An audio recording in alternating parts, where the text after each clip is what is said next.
Hello ಸ್ನೇಹಿತರೆ, good morning. Welcome back to my channel. ಹೇಗಿದ್ದೀರಾ ಎಲ್ಲರೂ? ಆಯುಧ ಪೂಜೆ ಕೂಡ ಆಯಿತು, ದಸರಾ ಹಬ್ಬ ಕೂಡ ಆಯಿತು. ನೀವೆಲ್ಲ ಹೇಗೆ ಆಚರಿಸಿದ್ರಿ? ಕಾಮೆಂಟ್ ಮಾಡಿ ತಿಳಿಸೋದನ್ನು ಮರಿಬೇಡಿ. ಮತ್ತು ಇವತ್ತಿನ ವ್ಲಾಗಲ್ಲಿ ನೀವು ಏನು ನೋಡ್ತೀರಾ ಅಂದರೆ, ಆಯುಧ ಪೂಜೆ ಮುಂಚೆ ನಾನು ಸ್ವಲ್ಪ ಕ್ಲೀನಿಂಗ್ ಕೆಲಸ ಮಾಡ್ಕೊಂಡಿದ್ದೆ. ಸೊ ಅದರ ಜೊತೆ ನಾನೀಗ ವ್ಲಾಗನ್ನು ಸ್ಟಾರ್ಟ್ ಮಾಡ್ತಾ ಇದ್ದೀನಿ. ಸೊ ಈ cleaning it's not mandatory, but ಈಗ ಪೂಜೆ ಮಾಡಬೇಕು ಅಂದರೆ ಈ ವಸ್ತುಗಳನ್ನೆಲ್ಲನೂ ನೀಟ್ ಮಾಡ್ಕೊಳ್ಬೇಕಲ್ವಾ? ಆ ರೀತಿಯಲ್ಲಿ ನಾನಿವತ್ತು ಸ್ವಲ್ಪ ಮಾಡ್ಕೊಳ್ತಾ ಇದ್ದೀನಿ. ಆಯುಧ ಪೂಜೆ ಅಂದರೆ ಏನು ಹೇಳಿ, ಆಯುಧಗಳನ್ನೆಲ್ಲನೂ ಪೂಜೆ ಮಾಡ್ತೀವಿ, ವಾಹನಗಳನ್ನ ಪೂಜೆ ಮಾಡ್ತೀವಿ. ಹಾಗೆ ನಾನು ಅದ್ರ ಜೊತೆ ಎಲೆಕ್ಟ್ರಾನಿಕ್ ಐಟಮ್ಸ್ನ ಕೂಡ ಇವತ್ತೇ ಕ್ಲೀನ್ ಮಾಡ್ಕೊಳ್ತಾ ಇದ್ದೀನಿ. ಬಾಗಿಲು, ಕಿಟಕಿ ಅದು ಕೂಡ ನಾನು ಕ್ಲೀನ್ ಮಾಡ್ಕೊಳ್ತೀನಿ. ಅಂದರೆ ಅದಕ್ಕೆಲ್ಲ ಪೂಜೆ ಮಾಡ್ತೀವಿ ಅನ್ನೋ ಥರ ಇಲ್ಲ, ಬಟ್ ಸ್ಟಿಲ್ ನಾನು ಎಲ್ಲನೂ ಒಂದು ಕಡೆಯಿಂದ ಒರೆಸ್ಕೊಳ್ತೀನಿ. ಅದು ಕೂಡ ಒಂದು ಮುಖ್ಯವಾದ ವಸ್ತು ಅಲ್ವಾ, ನಮ್ಮ ಮನೆಗೆ ನಮಗೆ ಪ್ರೊಟೆಕ್ಷನ್ ಪ್ರೊವೈಡ್ ಮಾಡುತ್ತೆ. ಸೊ ಆ ರೀತಿಯಲ್ಲಿ ನಾನಿವತ್ತು ಕ್ಲೀನಿಂಗ್ ಕೆಲಸನ ಬೆಳಿಗ್ಗೆನೆ ಶುರು ಮಾಡಿದ್ದೀನಿ. ಅಂದರೆ ಲೈಟಾಗಿ ಸ್ವಲ್ಪ ಕಾಬ್ ವೆಬ್ ಕಟ್ಟಿತ್ತು, ಇವತ್ತು ಕ್ಲೀನ್ ಮಾಡಿರ್ತೀವಿ, ನಾಳೆ ಮತ್ತೆ ಕಟ್ಕೊಳ್ಳುತ್ತೆ. ಬಟ್ ಸ್ಟಿಲ್ ನನಗೆ ಕಾಣಿಸ್ದಾಗ ಹಬ್ಬ ಬೇರೆ ಬರ್ತಾ ಇದೆ ಅಂದ್ಬಿಟ್ಟು ಸ್ವಲ್ಪ ತೆಗೆದುಕೊಳ್ತಾ ಇದ್ದೀನಿ ಅಷ್ಟೇ. ಒಂಥರ ಡೀಪ್ ಕ್ಲೀನ್ ಅನ್ನೋ ಥರ ಏನೂ ಇಲ್ಲ. ಈಗ ನವರಾತ್ರಿ ಅಲ್ವಾ, ನಾನು ಕೂಡ ದಿನ ಕತೆ ಓದಬೇಕು. ಹಾಗಾಗಿ ತುಂಬ ಡೀಪ್ ಕ್ಲೀನ್ ಏನು ಮಾಡೋಕ್ಕೋಗಲ್ಲ, ಮುಂದ್ಗಡೆಯಿಂದ ಸ್ವಲ್ಪ ಏನು ಕಾಣುತ್ತೋ ಸ್ವಲ್ಪ ಡಸ್ಟಿಂಗ್ ಥರ ಮಾಡ್ಕೊಳ್ತಾ ಇದ್ದೀನಿ. ಸೊ ಬನ್ನಿ ಸ್ನೇಹಿತರೆ, ನಮ್ಮ ದಿನ ಹೇಗೋಗುತ್ತೆ ನೋಡೋಣ. ಇವತ್ತು ಕಲರ್ಫುಲ್ ನೈಟ್ ಆಗಿರುತ್ತೆ. ಸೊ ಎಲ್ಲಿಗೆ ಯಾಕೆ ಅಂತ ನಿಮಗೆ ಹೋಗ್ತಾ ಹೋಗ್ತಾ ಗೊತ್ತಾಗುತ್ತೆ. ಮತ್ತು ಈಗ ನಾನು ಈ ಕೆಲಸದೊಂದಿಗೆ ನಿಮ್ಮ ಕೆಲವೊಂದು ಕ್ವೆಶನ್ಸ್ಗಳಿತ್ತು. ಫಸ್ಟ್ ಡೇ ಆಫ್ ನವರಾತ್ರಿಯಿಂದ ನಾನು ಎಷ್ಟು ವಿಡಿಯೋ ಪೋಸ್ಟ್ ಮಾಡಿದ್ದೀನೋ ಅದರಲ್ಲಿ ಸಣ್ಣ ಪುಟ್ಟ ಕ್ವೆಶನ್ಸ್ಗಳು ಕೇಳಿದ್ರಿ, ಅದಕ್ಕೆ ಆನ್ಸರ್ ಮಾಡ್ತಾ ಬನ್ನಿ ಇವತ್ತಿನ ವ್ಲಾಗ್ನ ಸ್ಟಾರ್ಟ್ ಮಾಡೋಣ. ಈ ನವರಾತ್ರಿಯಲ್ಲಿ ನಾನು ಸ್ವಲ್ಪ ಪೂಜೆ ಅದು ಇದು ಅಂತ ಬ್ಯುಸಿ ಇದ್ದಿದ್ದರಿಂದ ನಾನು ಈಚ್ ಆ್ಯಂಡ್ ಎವ್ರಿ ಕಾಮೆಂಟ್ಸ್ಗೆ ರಿಪ್ಲೈ ಮಾಡೋಕ್ಕಾಗಿರಲಿಲ್ಲ. ಹಾಗಾಗಿ ಈ ವಿಡಿಯೋ ಮೂಲಕ ನಿಮಗೆ ಆನ್ಸರ್ನ ಕೊಡ್ತಾ ಇದ್ದೀನಿ.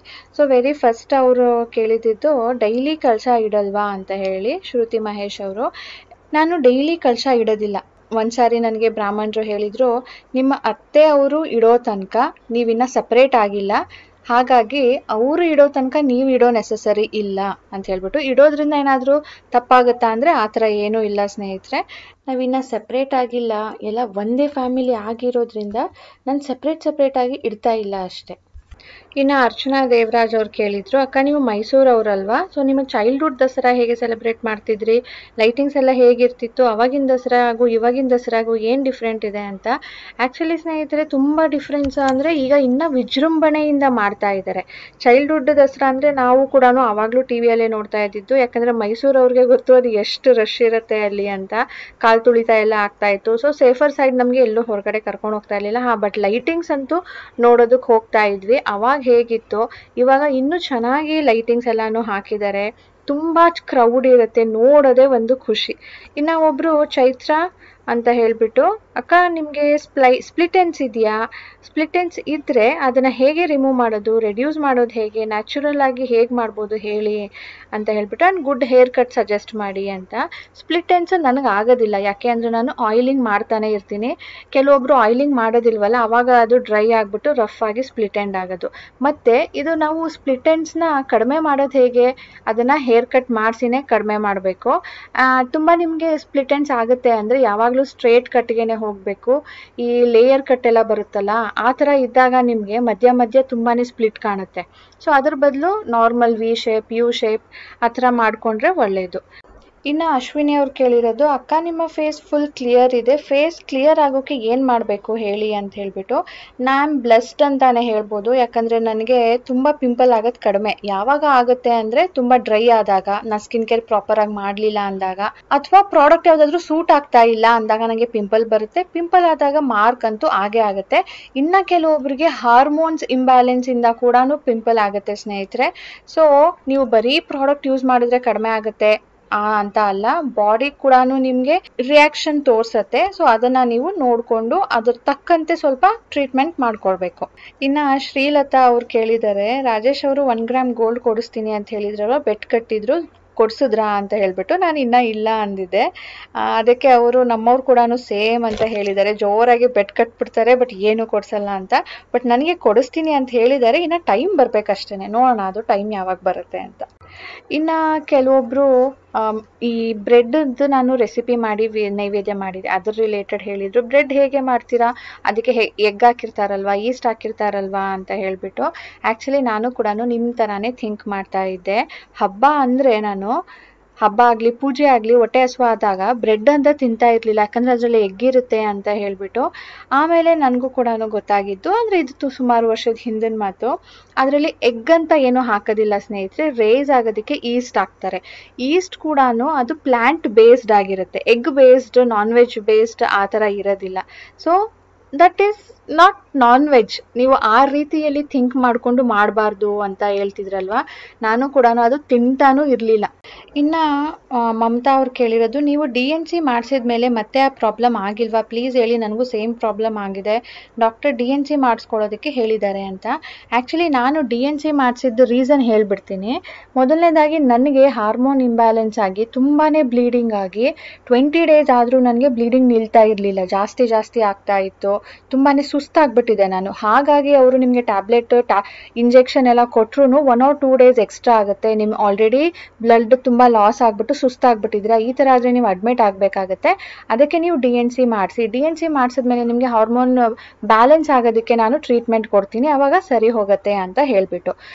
ಹಾರ್ಮೋನ್ ಬ್ಯಾಲೆನ್ಸ್ 3 ಮಂತ್ಸ್ ನಾನು ಟ್ರೀಟ್ಮೆಂಟ್ ತೊಗೊಂಡ್ಮೇಲೆ ಅದು ಬ್ಯಾಲೆನ್ಸ್ ಆಯಿತು, ನನಗೆ ಮತ್ತೆ ಆ ಪ್ರಾಬ್ಲಮ್ ಆಗಿಲ್ಲ. ಇನ್ನು ಆಗೋದು ಯಾವಾಗ ನನಗೆ ಅಂದರೆ ಸ್ವಲ್ಪ ಸ್ಟ್ರೆಸ್ ಲೆವೆಲ್ ಜಾಸ್ತಿ ಆದಾಗ, ಅಥವಾ ನನಗೆ ಈ ಪೋಸ್ಟ್ಪೋನ್ ಟ್ಯಾಬ್ಲೆಟ್ ತೊಗೊಂಡಿದ್ದೆ, ಆವಾಗ ಒಂದ್ಸರಿ ಅದೇ ಥರ ಆಗಿತ್ತು. Postpone tablet is nothing but hormone tablet. ಅದ್ರ ಕಡೆಯಿಂದ ನನಗೆ ಯಾವಾಗ ಇಂಬ್ಯಾಲೆನ್ಸ್ ಆಗಿ ಮತ್ತೆ ನನಗೆ ಡಾಕ್ಟ್ರ್ ಹತ್ರ ತೋರಿಸ್ಕೊಳ್ಳೋ ಥರ ಆಯಿತು, ನಾನು ಪೋಸ್ಟ್ಪೋನ್ ಟ್ಯಾಬ್ಲೆಟ್ ತೊಗೊಳೋದನ್ನು ಬಿಟ್ಬಿಟ್ಟಿದ್ದೀನಿ. ಹಾಗಾಗಿ ನನಗೆ ಮತ್ತೆ ಅದು ಅಕ್ಕರ್ ಆಗಿಲ್ಲ. ಮತ್ತು ಈಗ ಸ್ನೇಹಿತರೆ, ನಾನು ನಿಮಗೆ ಜಲೇಬಿ ಮಾಡಿ ತೋರಿಸಿದ್ದೆ, ಟೊಮ್ಯಾಟೊ ಮಸಾಲ ಮಾಡಿ ತೋರಿಸಿದ್ದೆ. ಅದನ್ನು ನನ್ನ ವ್ಯೂವರ್ಸ್ ಕೂಡ ನೋಡಿ ಅದನ್ನು ಮಾಡಿ ನನಗೆ ತುಂಬಾ ಖುಷಿಯಾಗಿ ಅದರ ಫೋಟೋಸ್ ವೀಡಿಯೋಸ್ ಕೂಡ ಕಳಿಸಿದ್ರು. ಸೊ ಅದನ್ನು ನಿಮ್ಮ ಜೊತೆ ಶೇರ್ ಮಾಡ್ತಾ ಇದ್ದೀನಿ, ನೋಡಿ ಸ್ನೇಹಿತರೆ. ಹಲೋ ಸ್ನೇಹಿತರೆ, ಈಗ ಸಂಜೆ 6 ಗಂಟೆ ಆಗಿದೆ. 6 ಗಂಟೆ ಆಗಲೇ ಆಯಿತು ನಾನು ಬಂದಾಗಲೇ. ನಾನು ಬಂದು ಫ್ರೆಶನ್ ಅಪ್ ಆಗಿ ಮೇಕಪ್ಪು ಕೂಡ ಆಯಿತು. ಜಸ್ಟ್ ಈಗ ಲಿಪ್ಸ್ಟಿಕ್ ಹಾಕ್ಕೊಂಡು ಒಂದು ಬಿಂದಿ ಹಾಕ್ಕೊಂಡ್ರೆ I am ready. And dress change ಮಾಡಬೇಕು, ಹೇರ್ ಸ್ಟೈಲ್ ಮಾಡ್ಕೊಳ್ಬೇಕು. ಸಾನು ಇವಾಗ ಬಂದಿದ್ದಾಳೆ, ಅವಳು ಇವಾಗ ಡ್ರೆಸ್ ಚೇಂಜ್ ಮಾಡಿದ್ದಾಳೆ, ಅವಳು ಮೇಕಪ್ ಆಗಬೇಕು. ಮೊದಲು ಕ್ರೀಮ್ ಹಾಕ್ಕೊಂಡಿದ್ದು, ಅವಳ ಲೆಹೆಂಗಾ ನಾನು ಹೊಲಿದಿದ್ದು ಹಾಕ್ಕೊಂಡಿದ್ದಾಳೆ. ಸ್ವಲ್ಪ ಫಿಟ್ಟಿಂಗ್ ಪ್ರಾಬ್ಲಮ್ ಇದೆ. ನಾನು ಫಸ್ಟ್ ಟೈಮ್ ಸಾನುಗೆ ಬ್ಲೌಸ್ ಹೊಲಿದಿದ್ರಿಂದ ಅಷ್ಟೊಂದು ಕಾನ್ಫಿಡೆನ್ಸಾಗಿ ಹೊಲಿದಿಲ್ಲ. ಕಾನ್ಫಿಡೆನ್ಸ್ ಇಲ್ಲದೇ ಇದ್ದಾಗ ಅದರ ಫಿನಿಶಿಂಗೇ ಸರಿಯಾಗಿ ಬರೋದಿಲ್ಲ. ಬಟ್ ಎನಿವೇಸ್ ಫಸ್ಟ್ ಟೈಮ್ ಅಲ್ವಾ, ಸೊ ಟ್ರೈ ಮಾಡಿ ಆಯಿತು. ನೆವರ್ ಮೈಂಡ್, ನೆಕ್ಸ್ಟ್ ಇನ್ನು ಒಂದು ಟ್ರೈ ಮಾಡ್ತೀನಿ.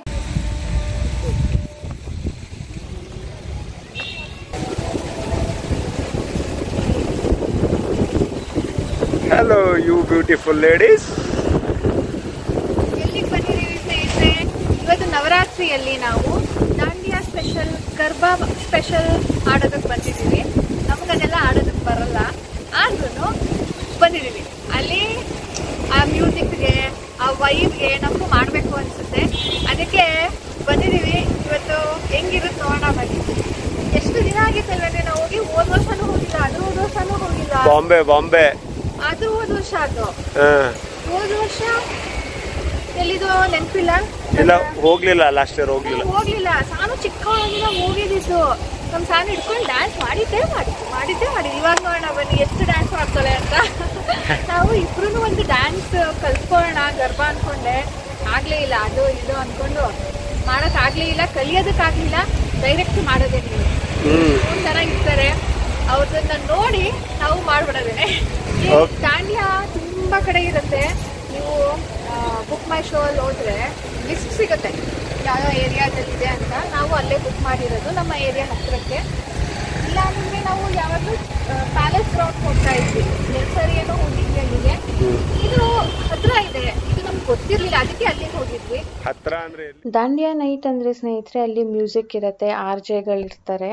ಅವರು ಡಿಫ್ರೆಂಟ್ ಮ್ಯೂಸಿಕ್ಸ್ನ ಪ್ಲೇ ಮಾಡ್ತಾ ಇರ್ತಾರೆ. ಅದ್ರ ಜೊತೆ ನಾವು ಆಡೋದು. ಕೆಲವೊಂದು ಸಾರಿ ದೊಡ್ಡ ಪೆಂಡಾಲ್ ಇರುತ್ತೆ, ಅಲ್ಲಿ ದಾಂಡಿಯಾ ಸ್ಪೆಷಲಿಸ್ಟ್ಗಳೇ ಬಂದ್ಬಿಟ್ಟಿರ್ತಾರೆ. ಅಂದರೆ ಅವರು ಪ್ರಾಕ್ಟೀಸ್ ಮಾಡಿ ಒಂದು ಗ್ರೂಪ್ ಸಮೇತ ಬಂದು ಅಲ್ಲಿ ಡ್ಯಾನ್ಸ್ನ ಪರ್ಫಾರ್ಮ್ ಮಾಡ್ತಾರೆ. ಅವ್ರಿಗೆ ಬೆಸ್ಟ್ ಡ್ರೆಸ್, ಬೆಸ್ಟ್ ಡಾನ್ಸ್ ಅಂತ ಹೇಳಿ ಎಲ್ಲನೂ ಕೊಡ್ತಾರೆ. ಬಟ್ ನಾವಿಲ್ಲಿ ಬಂದಿದ್ದು ಫಸ್ಟ್ ಟೈಮ್, ಆ ಥರ ಇಲ್ಲಿ ಏನೂ ಇರಲಿಲ್ಲ.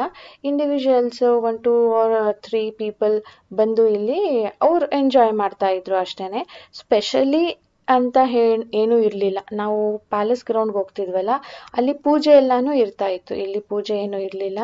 ಆ್ಯಂಡ್ ಇಲ್ಲಿ ಬರೀ ಗರ್ಬಾ ಮ್ಯೂಸಿಕ್ ಮಾತ್ರನೇ ಅಂತ ಅಲ್ಲ, ಎಲ್ಲ ಥರದ ಮ್ಯೂಸಿಕ್ಕು ಹಾಕಿದ್ರು.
ಇವತ್ತು ಎಷ್ಟೆಲ್ಲ ಮ್ಯೂಸಿಕ್ ಇತ್ತೋ ಅದು ನಾವು ಡೈರೆಕ್ಟ್ ಯೂಸ್ ಮಾಡೋ ಹಾಗಿಲ್ಲ. ಯೂಟ್ಯೂಬ್ಗೆ ಕ್ರೆಡಿಟ್ ಇಶ್ಯೂಸ್ ಬರುತ್ತೆ, ಕಾಪಿರೈಟ್ ಅಂತ ಹೇಳ್ತಾರೆ.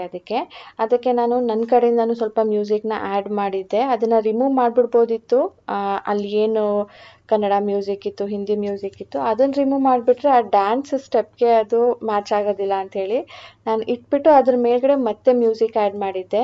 ಸಾರಿ ಫಾರ್ ದ್ಯಾಟ್ ಸ್ನೇಹಿತರೆ, ಹೋಪ್ ಯು ಅಂಡರ್ಸ್ಟ್ಯಾಂಡ್. ಇದು ಯೂಟ್ಯೂಬರ್ಸ್ಗೆ ಗೊತ್ತು ಅದು ಎಷ್ಟು ಪ್ರಾಬ್ಲಮ್ ಆಗುತ್ತೆ ಅಂತ.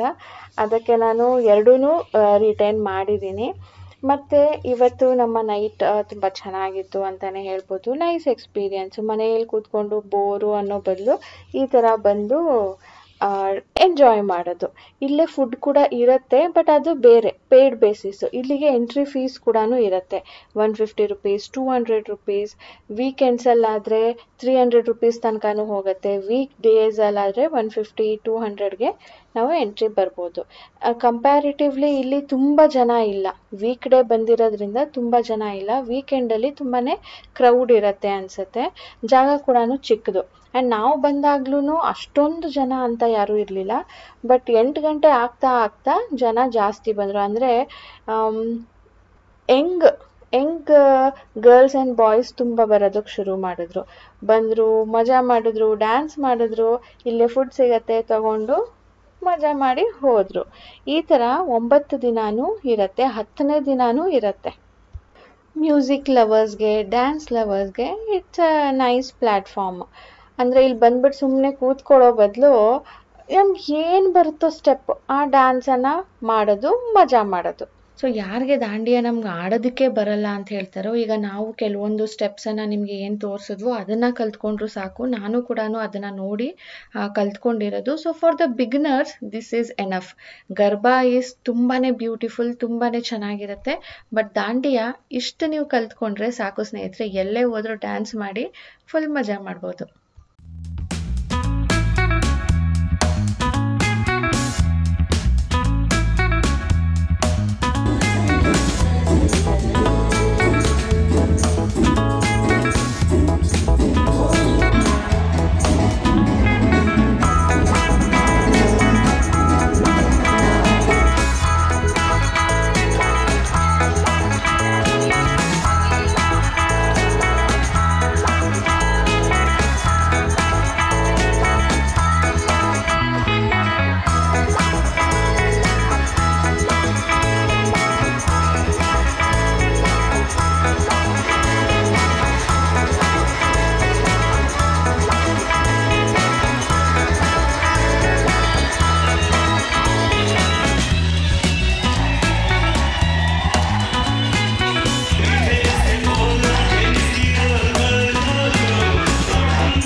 ಸೊ ಈಗ ನಾವು ಊಟ ಮಾಡಿ ಹೊರಡೋಣ ಅಂತ ಅಂದ್ಕೊಂಡು ಊಟದಲ್ಲಿ ಏನೇನಿದೆ ಅಂತ ನೋಡೋದಕ್ಕೆ ಬಂದಿದ್ದೀವಿ. ಇಲ್ಲಿ ಸೆಲೆಕ್ಟೆಡ್ ಐಟಮ್ಸ್ ಇರುತ್ತೆ, ಚಾಟ್ಸ್ ಇರುತ್ತೆ ಆ್ಯಂಡ್ ಸ್ವಲ್ಪ ಮೇನ್ ಕೋರ್ಸ್, ಡೆಸರ್ಟ್ ಎಲ್ಲನೂ ಇರುತ್ತೆ. ನಾವು ಲೈಟಾಗೇ ತೊಗೊಂಡ್ವಿ, ಬಟ್ ಫುಡ್ ತುಂಬ ಚೆನ್ನಾಗಿತ್ತು. ಟೇಸ್ಟ್ ವೈಸ್ ನೋಡೋದಾದರೆ ನಾವು ಏನೇನು ತೊಗೊಂಡಿದ್ವೋ ಎಲ್ಲನೂ ಚೆನ್ನಾಗಿತ್ತು. ಸೊ ಸ್ನೇಹಿತರೆ, ಇದರೊಂದಿಗೆ ನಮ್ಮ ಇವತ್ತಿನ ವ್ಲಾಗ್ ಕೂಡ ಎಂಡ್ ಮಾಡ್ತೀನಿ. ಹೋಪ್ ನಿಮ್ಮೆಲ್ಲರಿಗೂ ಇಷ್ಟ ಆಗಿದೆ ಅಂತ. ಮತ್ತು ನೀವೆಲ್ಲಾದರೂ ದಾಂಡಿಯಾ ನೈಟ್ಸ್ಗೆ ಹೋಗಿದ್ರಾ? ಕಾಮೆಂಟ್ ಮಾಡಿ ಹೇಳಿ. ಅಲ್ಲಿ ಅವರು ಗುಜರಾತಿಯವರೇ ಬರಬೇಕು, ಡ್ಯಾನ್ಸ್ ಗೊತ್ತಿರೋರೇ ಬರಬೇಕು ಅನ್ನೋ ಥರ ಏನೂ ರೆಸ್ಟ್ರಿಕ್ಷನ್ ಇರೋದಿಲ್ಲ.